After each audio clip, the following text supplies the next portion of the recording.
What's poppin', BLV faithful? It's Mitch here, back with another week of NFL Power Rankings. This is the video that I kick off every single NFL week with, resetting our expectations for all 32 NFL teams, from the worst team in the NFL, number 32, to the best team in the NFL, number 1, which there will be a little bit of controversy over who the number 1 team is after the Baltimore Ravens just laid the smackdown on the 49ers. Let me know in the comment section below, which team is not the best, but which team do you think is going to win the Super Bowl if you had to pick it today? That is the question I have for you in this power ranking video, because that's the way I want you to think about these power rankings. It's not a matter of who's better than who. It's at the top of the list, who has the best shot, the best chance of going and winning the Super Bowl. So think of my top 10, especially the top 5, as a list when we discuss true contenders and pretenders. So with that in mind, don't forget to Gronk spike the like button. Don't forget to fill the comment section with a little holiday cheer. And subscribe to the channel for weekly power rankings just like this, where I give my honest opinion on every single NFL team every single week. Now, let's kick it off with a new number 32. That team is the Washington Commanders, commanding the worst spot on the list. They are absolutely commanding the number 32 position after they got wrecked by the New York Jets. And they achieved something that is maybe the most impressive thing I've ever seen in my life, and that is allowing 30 points to the Robert Saleh New York Jets, led by Trevor Siemian. In the year 2023, this football team allowed 30-plus points to that team. So, Ron Rivera, pack your bags. It's been a nice little ride. Sam Howell, now probably not going to be the quarterback for the rest of the year. And quite frankly, I think they broke the young man. I think all the hits he's taken over the course of the year has broken him in half. I think that he has changed his game. I think he has been consumed by the pass rush. And I think that's going to be a problem for Jacoby Brissett over the course of a full game once he is just not allowed to go in there and play hero ball. We'll see that against San Francisco and see how that works. Okay, but I like Jacoby Brissett. I thought it was a great signing before the year. I think that he is a very good backup, and honestly, probably better than a few starters in the league. And this is his opportunity to prove that once again. So we will see him in action this week. Otherwise, this team absolutely sucks. They have the worst defense in the NFL, and really it's noticeable in December, right? Like, defenses typically get better as the year goes on, and Washington's has gotten worse and worse and worse. You already fired the defensive coordinator. Head coach is next. At number 31, the LA Chargers move up with their performance and their effort versus the Buffalo Bills. And I want to say, I've been a little mean to Easton Stick just because he has, probably, I know he's not Canadian. He would have a top-tier Canadian name. And I want to give him a shout-out for that. And I've been making fun of him because of the name. It's very memeable, especially where you grow up, where I grow up, right? Vancouver. I had an Easton Stick. I mean, I used it in hockey when I was growing up, so it's very easy for me to make fun of it. But this team's bad. I will say their effort has been there. Since Brandon Staley left, that game against Buffalo, there was effort. And I like to see that. I also felt like, my love for the Chargers, it sparked a little bit. It sparked a little bit watching them fight hard in that game. And Easton Stick led the way, right? He played really hard. He's not very good. Don't mistake it for being good. But he played hard, and the team responded. And we'll see how they play against Denver. It's a division rivalry game. I expect them to come back down to earth after their valiant effort versus the Buffalo Bills. They are number 31. They don't really have a lot of talent. They just released Sebastian Joseph Day. So they don't have much left. I mean, really think about it. When they don't have Justin Herbert on the field, who hides a lot of their weaknesses and deficiencies, this is not a very talented team. At number 30, the Carolina Panthers. Bryce Young had a good game against the Green Bay Packers. They once again showcased to the world that Joe Barry is the worst defensive coordinator in the NFL. And the Carolina Panthers went up and down the field with the run and the pass game against the Green Bay Packers. Now, they had issues stopping Jordan Love and company. This is not a game that we thought they would win. But you know what? They made it competitive. They made it close. They covered the spread, I believe. And at the end of the day, that's all you can ask for a team that I will say is not very good, but has been trending in the right direction since they fired Frank Reich, which is a very good thing when you enter the offseason. At least you have a little bit of hope, a little bit of something to work off of heading into next year. So good for them. At number 29, the New York Jets. The New York Jets destroyed the Commanders in a way that I didn't really expect, I'm not going to lie.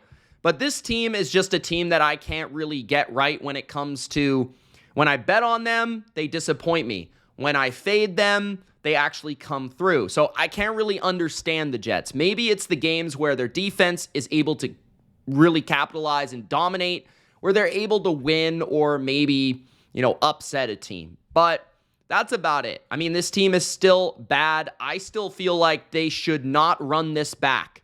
If they want Aaron Rodgers back, which they should not bring back Robert Saleh. They should not bring back Mr. Hackett. I know that Rodgers' best buddy is Hackett, but this is not going to work. I'm trying to tell you before it happens, the Jets are not going to go anywhere with this current leadership that they have. It's not going to work. At number 28, the Arizona Cardinals. The Cardinals, they were about what I expected against Chicago, right? They go on the road at Chicago, a tough defense. Not exactly a tough offense, but their defense makes not a great offense look great, right? Their defense isn't very talented. They can't stop the run. That plays right into Chicago's hands. Kyler Murray, he's been up and down. The offense has been up and down. I feel like, again, I keep saying it, I like the O-line. I like McBride. Marquise Brown's been a ghost. Casper, where you at? I do want to say, I want to see this defense finish hard and play with an effort level for Gannon's sake. But this team needs to work on a lot of different things in the offseason. They need to sign a lot of free agents. They need to get some home run draft picks. They have a couple assets in the first round. We'll see how they utilize them. The big question is going to be, if they're going to roll with Kyler Murray, how are they going to support him? Because I don't know, man. I feel like Kyler has the chance to play at a top 10 level, but I don't know if he's ever going to be a top 5, top 6 guy. I don't know. It's going to be interesting. At number 28, the Arizona Cardinals' future is fascinating. At number 27, the New England Patriots. Speaking of fascinating futures, the New England Patriots absolutely mucked it up against the Denver Broncos. They made it a lot less visible. They fogged it up for me, personally. I thought, okay, lose to the Broncos. We're on pace for a top 3 pick. Now we're at number 4, and now we're going to beat the Jets because we always beat the Jets in a couple weeks. And now we're going to be at number 7. We're not going to be able to get a quarterback. It's going to be a disaster. We're going to end up getting Russell Wilson or something. It's going to be Cam Newton 2.0. So I don't know what's going on with the Patriots. I don't know if Belichick's staying, if he's going. I'd like a decision there to be made. Regardless, though, the one thing I would want is I would want the defensive staff to stay intact. I would like to bring back Bill O'Brien if we could, although I wouldn't be totally upset if we got a new offensive coach and he brought in his own staff.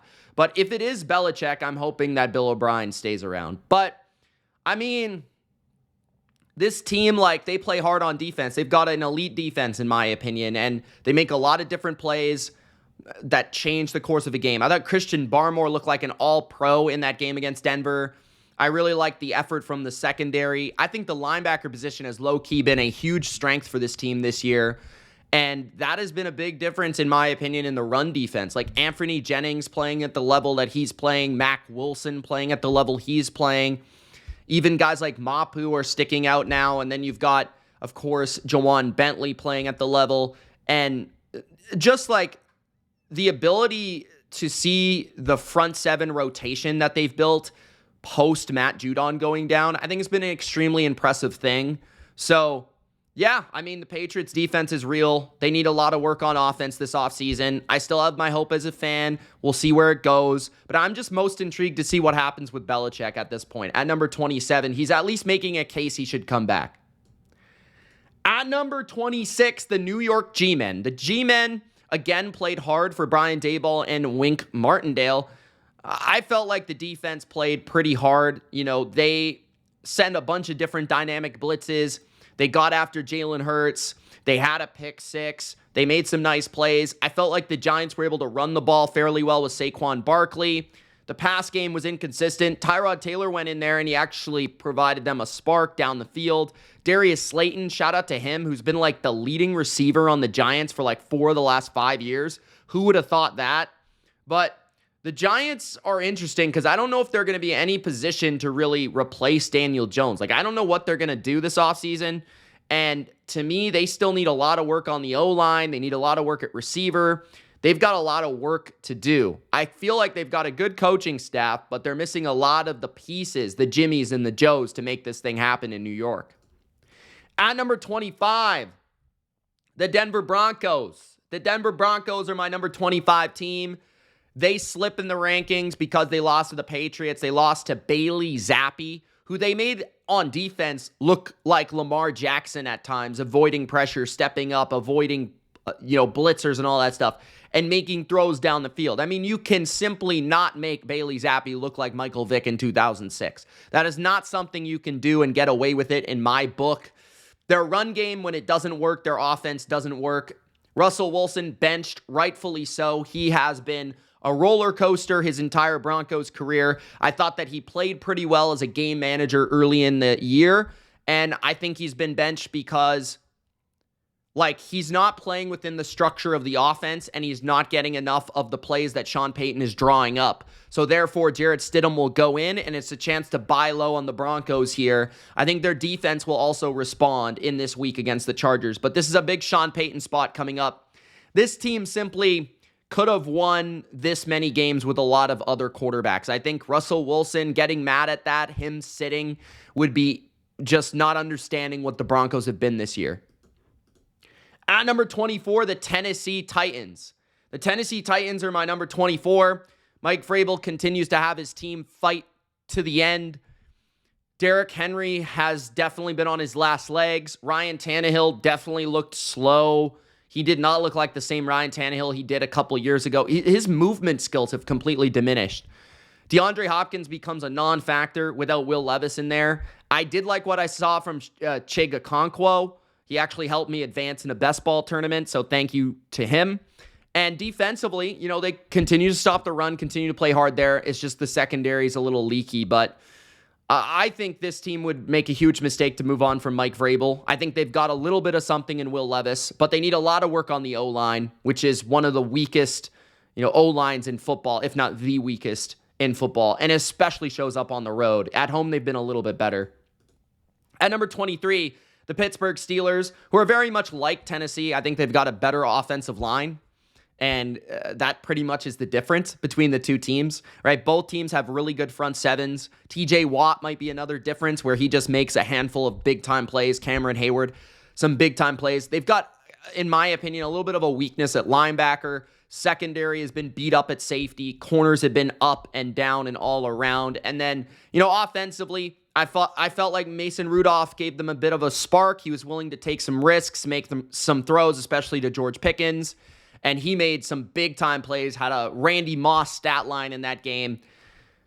But overall, this team is a defensive team that needs to be able to run the ball. And if they don't have that, they're not going to be successful. They need to stay in close games. Once they get behind, they're in a lot of trouble. I'm looking forward to this game against Seattle. I think Seattle's the better team. Seattle's at home. I think Seattle should win. But I wouldn't be shocked if Mike Tomlin and Mason Rudolph made this thing happen. But like I said, if Rudolph was ever going to win, it was going to be on Christmas. So there you go, number 23.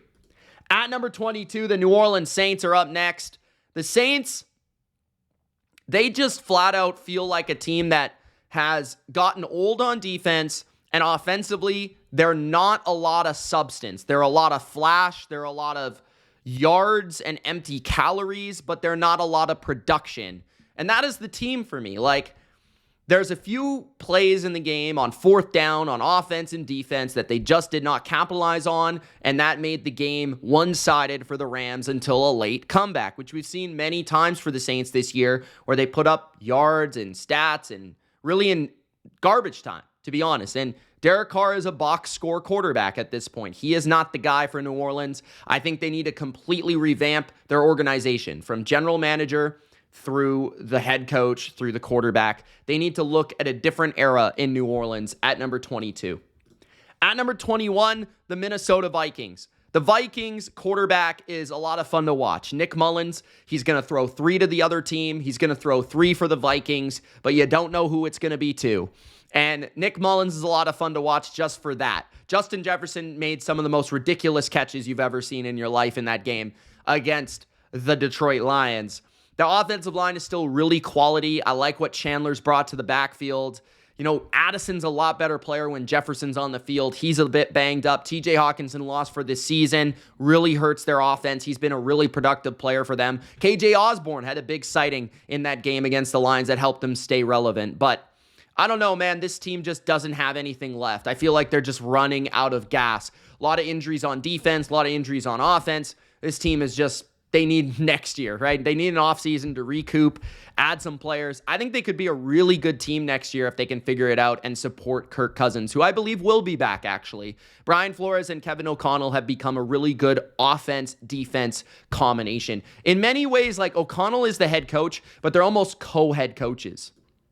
At number 20, the Green Bay Packers. Speaking of coaching, Matt LaFleur finally picked up his balls, put them on the table, and made something happen with Alexander there and punishing Alexander to set a statement about his football team. And finally, he's showing a little bit of testicular fortitude, a little bit of vigor, a little bit of manhood. And it's nice to see because Matt LaFleur, I think, has been a little too soft. I think he's been a little bit too, lacking vocal strength. And Joe Barry needs to go. Like, I don't know how many times I need to say this. Like, yeah, we know the offense is still pretty good. It's well schemed. They can run the ball, especially when Aaron Jones is in there. The O-line is solid. Christian Watson not being there does take away from the offense, and that's a personnel problem. But the offense is not a problem of coaching or quarterback play. I thought Jordan Love played really well against Carolina again. But the problem is defense.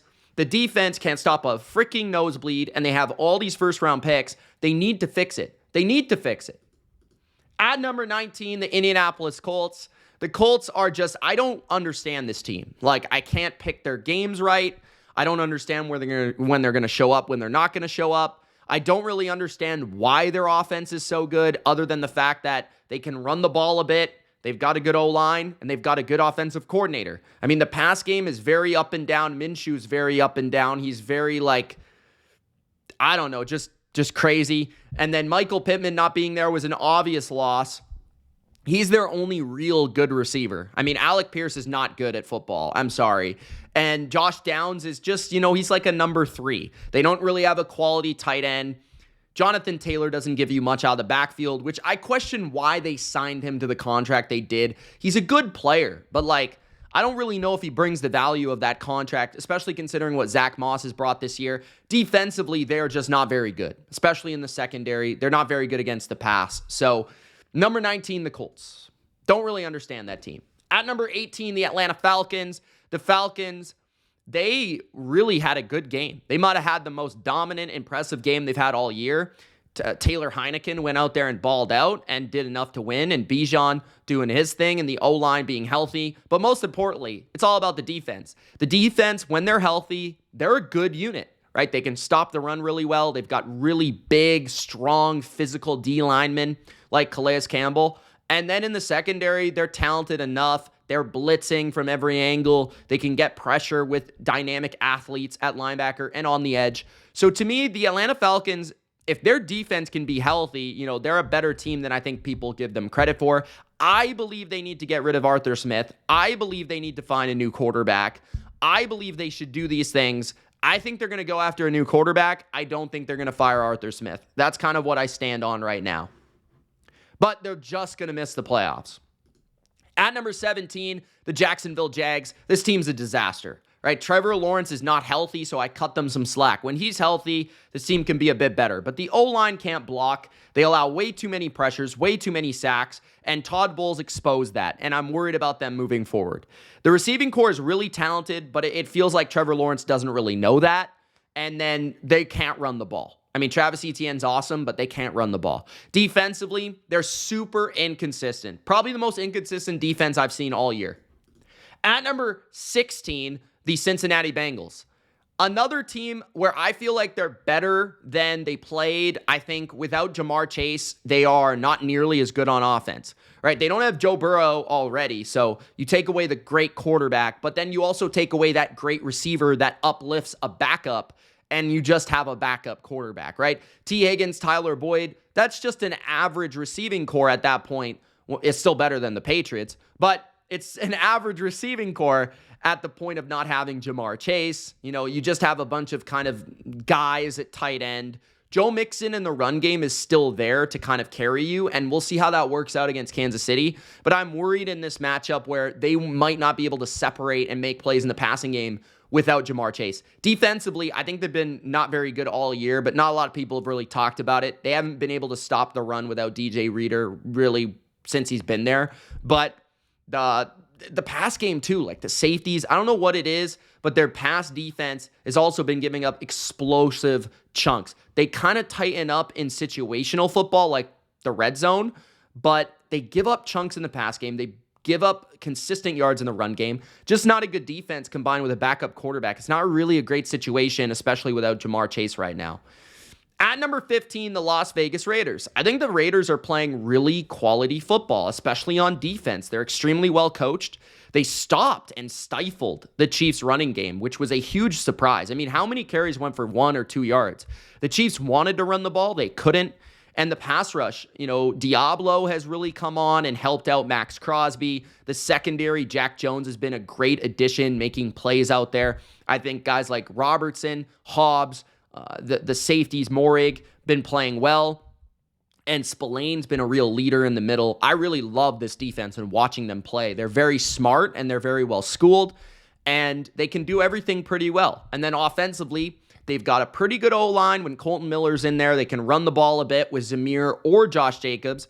And it's a matter of them having matchups on the outside. With the Chiefs, they kind of stifled the pass game because the quarterback can't really make a lot of plays outside the structure of the offense. And the receivers were kind of held up well against man coverage. But when you play a team, let's see, this week against the Colts, maybe O'Connell will have a little bit more breathing room to make some throws. So number 15, the Raiders.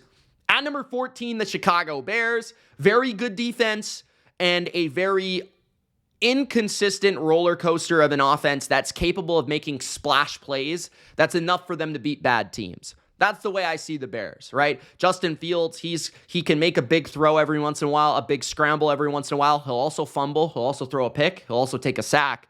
But he'll make some explosive plays, and he is a bit of a wild card, along with DJ Moore, Cole Kmet. They've got enough, right? And a good running game.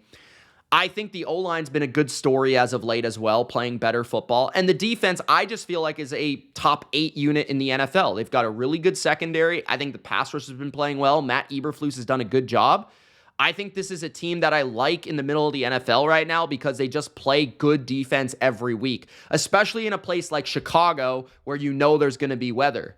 At number 13, the Seattle Seahawks. A talented offense with a lot of weapons. Geno Smith, when he's on, he can be deadly. Kenneth Walker has been an absolute dog. I think he's the best running back nobody talks about. And then the defense, I think they're a little bit up and down. Their run defense has been better as of late. I think their front seven has been performing, but their secondary does, tend to give up some big plays. But Number 13, Seattle. They feel like a team that's capable of beating most bad teams. They can compete with some of the good teams, but they're not quite good enough to like contend with the San Francisco, Baltimore teams of the world.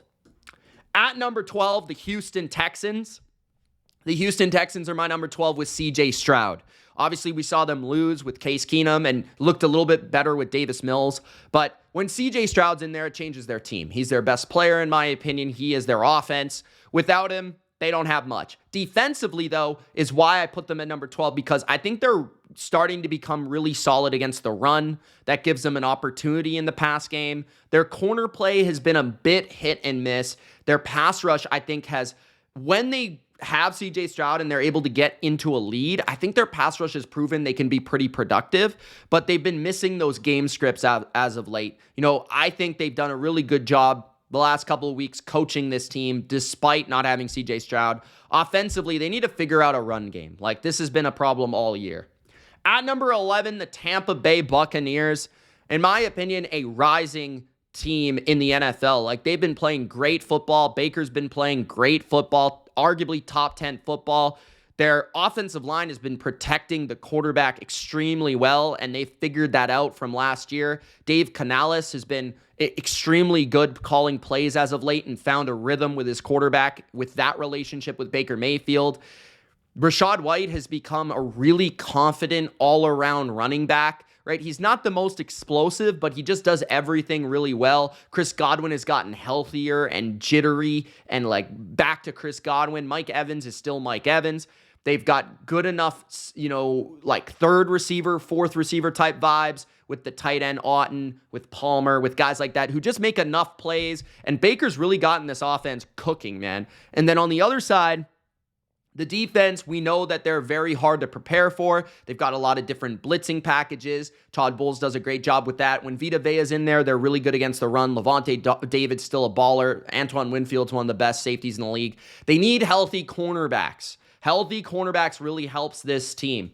At number 10, the Cleveland Browns. The Cleveland Browns, their defense is still awesome. They can stop the run at a very high level, and they can rush the quarterback. And what I like is they're still mostly healthy at corner, which allows them to play man coverage, which is a thing you guys know I love. And then on the other side of the ball, Joe Flacco has been baller supreme. I mean, 300 yards, 3 tutties, putting up big-time numbers. So number 10, Cleveland. I mean, Cleveland's been playing really good.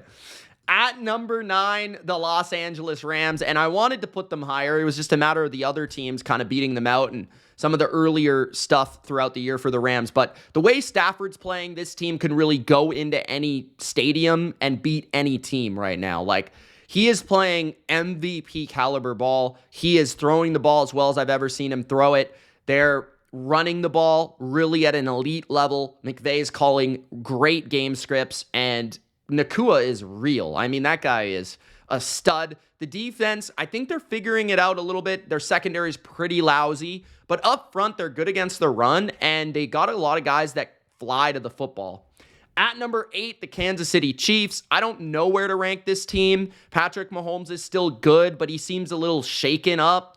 He's not playing quite as well as he did last year. The rhythm of the offense is completely off. They're too kind of like in the mode of Mahomes trying to make plays. Kelsey is washed and just obsessed with Taylor Swift. The receiving core is Rashee Rice and a lot of guys that drop the ball. And then the defense is really good, but they do have leaks in the run game, which depending on the script in a game, you can take advantage of. So at number 8, the Chiefs are just a weird team. I can't figure them out. At number 7, the Philadelphia Eagles. I have the Eagles above the Chiefs because they beat them, and then, you know, the Eagles haven't been playing well, but the Chiefs haven't been playing well. I think the Eagles have more talent. So, you know, you look at the offensive line, they're awesome. They can run the ball, and they could just lean on the run game when things aren't going well, right? And that's something that the Chiefs don't have. DeAndre Swift played phenomenal against the Giants, I thought. Dallas Goedert showed up, Devontae Smith showed up, and Jalen Hurts, he makes a lot of plays that are not conventional. He hasn't been a very good conventional pocket quarterback this year. The timing, the rhythm, it's just not there for him. He's very takes forever to throw the ball. I think Jalen Hurts has been a big issue for this offense this year. I'm not going to lie. And then defensively, I think Matt Patricia is slightly improving them, right? Their run defense was not very good against the Giants, but I do think they do a little bit more in the pass defense department, and they at least show a different picture for a quarterback that can maybe help them down the stretch here.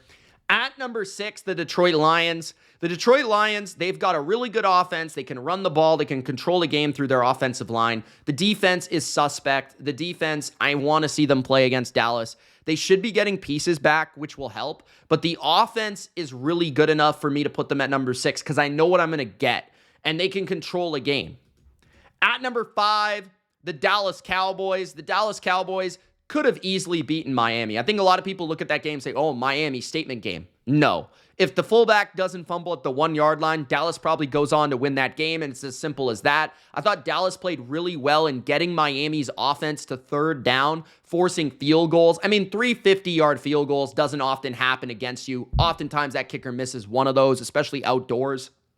So a little unfortunate for Dallas on defense, in my opinion. Offensively, they weren't really in rhythm. The play calling I felt was off. The run game I feel like has been a little lackluster as of late. They need more out of Tony Pollard, more out of the O-line, and they definitely miss Tyron Smith.